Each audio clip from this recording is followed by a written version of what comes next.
নমস্কার, সবাই কেমন আছেন? কৃষ্ণা রান্নাঘরে সবাইকে স্বাগত। আমি আজকে একটা নতুন রেসিপি নিয়ে চলে এসেছি।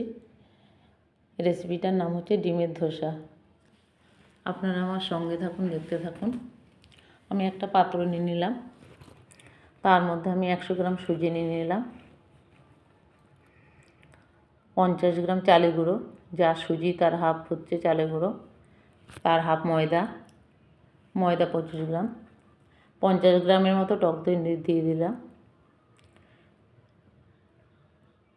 স্বাদ অনুসারে একটু নুন দিয়ে দিলাম।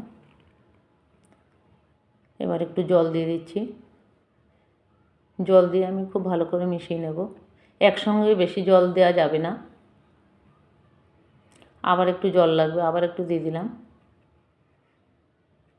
এই অবস্থা এসছে। এটা একটু পাতলাই হবে, আর একটু জল দিয়ে দিলাম মিশ্রণটার মধ্যে। ভালো করে মিশিয়ে নিচ্ছি।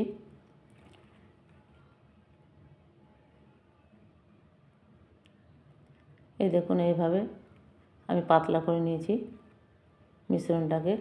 আপনারা ইচ্ছা করলে এই মিশ্রণটা ফ্রিজেও রেখে দিতে পারেন। আমি আর একটা পাত্রেতে 2টো ডিম ভেঙে নিলাম।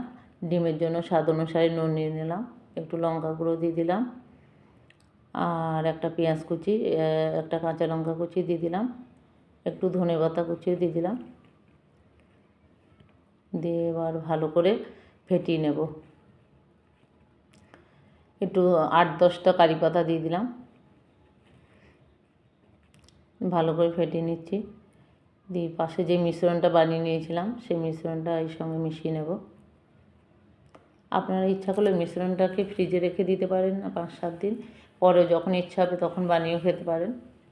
এটাকে খুব ভালো করে মিশিয়ে নেব।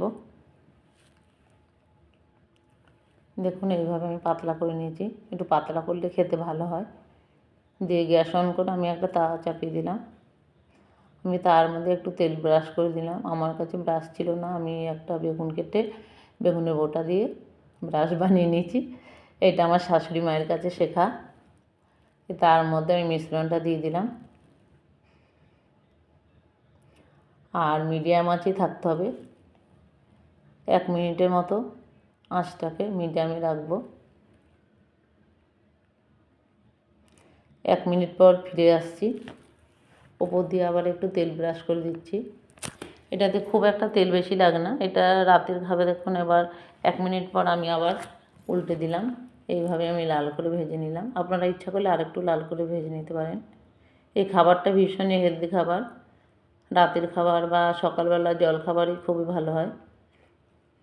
এইভাবে আমি সব কটা ধোসাই বানিয়ে নিলাম। দেখুন, বানানোটা হয়ে গেছে।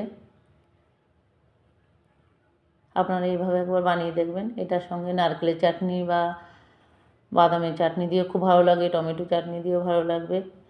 আমি টমেটো সস দিয়ে খাবে। এভাবে একবার বানিয়ে দেখবেন, আশা করি ভীষণ ভালো লাগবে, আর খেতেও খুব ভালো হয়েছিল। আপনাদের ভালো লাগলে একটা লাইক করবেন, কমেন্ট করবেন।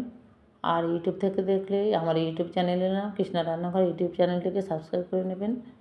আপনারা সবাই ভালো থাকবেন, সুস্থ থাকবেন।